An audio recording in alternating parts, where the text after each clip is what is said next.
Story ce soir avec une histoire incroyable, assez peu connue finalement, l'enlèvement au sens propre du terme, d'Alfredo Di Stefano, star du Real. Rappelez-vous, dans les années 60, méga star du football mondial. D'ailleurs, à l'époque, le Real gagnait toutes les Ligues des Champions et les Ballons d'Or qui en étaient à leur début, notamment. Alors, ce soir, donc, on vous raconte pas la tentative d'enlèvement de Daniel Riolo lundi dernier à Lyon par le groupe Penalty pour Lyon, bras armé de Jean-Michel Aulas, ni l'enlèvement de Jérôme Roten par la sauce des cultivateurs de melons, encore moins l'enlèvement de Fred Hermel par les proches de Kaka suite à des propos déplacés sur l'attaquant brésilien il y a quelques années. C'est pas passé ça. Non, en fait on est en août 63 et le Real est au Venezuela parce qu'à cette époque-là les clubs européens partaient faire des tournées lucratives qui rapportaient comme du blé. Aujourd'hui. Et comme aujourd'hui. On a tout découvert aujourd'hui. Exactement, mais ça existait déjà à l'époque. Donc là ils sont au Venezuela pour un tournoi avec Porto et Sao Paulo. Et là évidemment le Real au Venezuela c'est un événement. Ils sont 5 fois vainqueurs de la Coupe des clubs champions. Di Stefano est Ballon d'Or 2 fois, 57 et 59. Et là à Caracas, tranquillement, 4 policiers se pointent à l'hôtel et interpellent Di Stefano dans sa chambre pour des soupçons de trafic de drogue. Donc Di Stefano bien obligé de les suivre. Et dans la voiture, les policiers lui annoncent qu'en fait non, ils sont pas du tout policiers, ils font partie du Front armé de libération nationale du Venezuela, organisation castriste paramilitaire. Donc Di Stefano est kidnappé. Il dit voilà, t'es notre otage. Il lui bande les yeux. Alors après il s'occupe plutôt bien de lui. Ils le font manger, boire. Enfin limite il s'excuse 1000 fois. Il l'oblige à faire un foot dans le jardin. Non, ça ils l'ont pas fait. A priori, bon, c'est quand même une organisation qui un mois plus tôt a tenté d'assassiner le président vénézuélien. Donc c'est quand même pas des blagueurs. Ouais. Donc Di Stefano raconte, j'ai paniqué, c'est un cauchemar, je savais pas où on allait, je savais pas si on allait me tuer ou pas. Donc finalement Di Stefano dit ils se sont bien comportés, ils m'ont donné des cigarettes, des cartes à jouer pour passer le temps. Et petit à petit, ils se rendent compte que les mecs sont plutôt pacifiques. Et puis finalement 2 jours sans nouvelles de l'icône du Real, on craint le pire. Et finalement il est relâché le 26 août sain et sauf près de l'ambassade d'Espagne. Donc voilà, finalement le patron 40 ans plus tard. En bagnole 40 ans plus tard, le patron de l'organisation dit on voulait faire connaître nos revendications.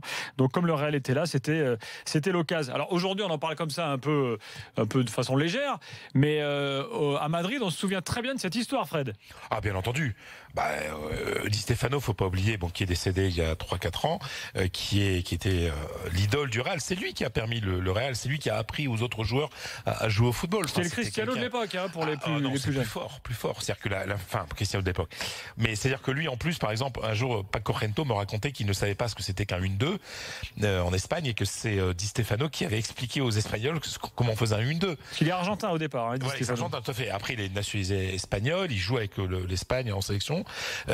C'était un joueur extraordinaire, c'était l'icône. Et c'est vrai que... Alors, si je peux raconter une petite anecdote par rapport à Di Stefano qui est magnifique, c'est-à-dire que Di Stefano était vraiment la star. Et Bernabéu, l'Espagne, faut pas oublier que l'Espagne était un pays très pauvre. L'Espagne était en dictature, c'était pauvre. Et les joueurs de foot gagnaient beaucoup d'argent, déjà à l'époque, par rapport à l'espagnol moyen. Et Di Stefano, avec son argent, s'était acheté une grosse voiture américaine. Et Bernabéu, le mythique président du Real, Santiago Bernabéu, un jour voit ça et lui dit: écoute Alfredo, c'est pas possible, l'Espagne est un pays pauvre, surtout il faut pas que tu roules dans les rues de Madrid avec ta Cadillac, donc tu vas t'acheter une petite voiture, une petite Seat comme tout le monde pour Madrid, et quand tu peux sortir de Madrid, tu pourras utiliser ta Cadillac. Ça existait déjà les Seat à l'époque?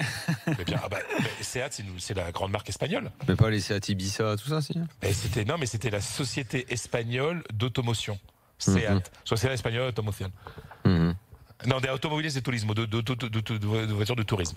Donc voilà, c'était. Et donc il faut. Je pense que pour les jeunes. Vous savez que Fred roule en Seat, la fameuse Seat Benzema, c'est un modèle unique. Ouais, c'est tuné en fait. J'ai dans le Pas-de-Calais pour le faire tuner à Lens. Les ch'tis, ils tunent leur voiture, c'est normal. Oui, bien sûr. Attends, il a un petit chien derrière, tu sais, qui fait gling. Voilà. Non, mais Di Stefano, avec le maillot du 9 du Real Madrid. C'est bien qu'on parle de Di Stefano parce que les jeunes générations se rendent pas compte de ce qu'il a représenté dans le football, quoi. C'était hallucinant quand même. Voilà l'histoire. C'est comme si aujourd'hui un de nos grands joueurs, Neymar, Messi ou Cristiano, était tout à coup kidnappé par un groupe contre-révolutionnaire vénézuélien, et Mélenchon soutiendrait l'initiative. Ouais. Tu crois? Forcément. Vous savez qu'il y avait un grand joueur espagnol qui avait été séquestré pendant 35 jours. Kini, joueur du Barça. Dans les années 80. Oui, j'ai lu cette histoire aussi, Fred. Ouais. Vas-y, si tu veux nous raconter. Comment il s'appelait le mec? Kini, Kini, c'était un type de Rijon et il jouait au Barça. Et il a été séquestré pendant 35 jours pour des raisons financières. Ouais. C'est dans les années 80. Ouais. C'était c'est une demande de rançon là en l'occurrence. Ouais, en 1981 exactement. Ah ouais. Moi, je ne donne pas la rançon. Si t'es kidnappé, toi, Daniel. Si Daniel est kidnappé, non, je le laisse. On fera une cagnotte sur Litchi. 35 jours. Ouais, franchement.